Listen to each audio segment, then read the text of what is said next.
Bonjour à toutes et à tous et bienvenue sur Cactus, le média qui te permet d'appréhender au mieux l'actualité.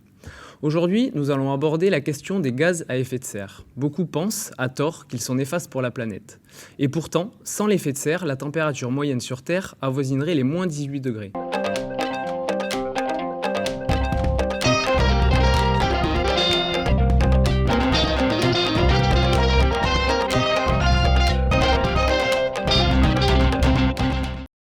Avant tout et pour comprendre, voilà ce qu'il faut savoir.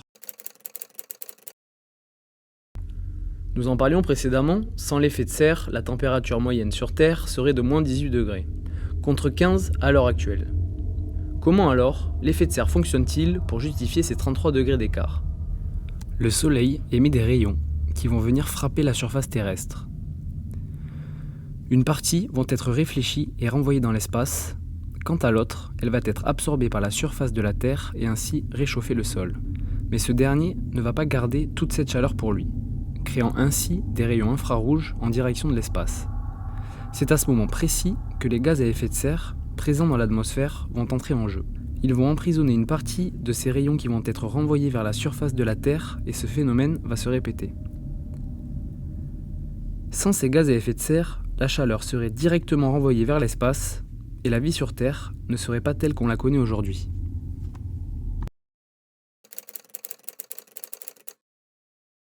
Il y a 3 principaux gaz à effet de serre. La vapeur d'eau, qui est issue principalement de l'évaporation des océans, c'est l'un des composants majeurs de l'effet de serre puisqu'elle y contribue à hauteur de 60%. Ensuite, nous avons le dioxyde de carbone, plus communément appelé CO2. Il est naturellement émis par les volcans, la respiration, qu'elle soit humaine, animale ou végétale, et lorsque la matière organique se décompose.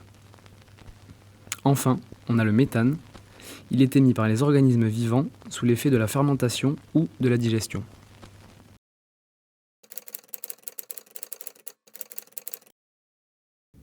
On vient de le voir, les gaz à effet de serre émis naturellement sont au fondement de la vie. Les problèmes de réchauffement climatique dont on parle depuis quelques années sont la conséquence des gaz à effet de serre que l'on appelle anthropiques, c'est-à-dire ceux liés à l'homme.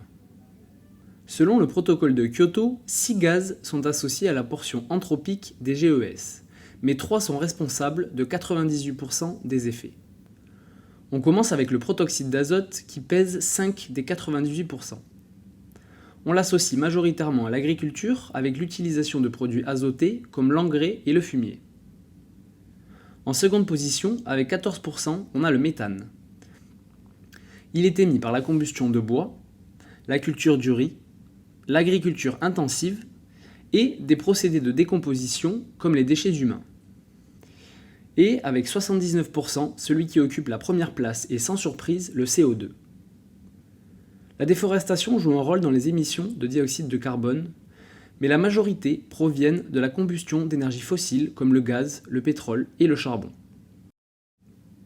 Les GES anthropiques, en comparaison à ceux émis naturellement, représentent une part infime dans l'effet de serre.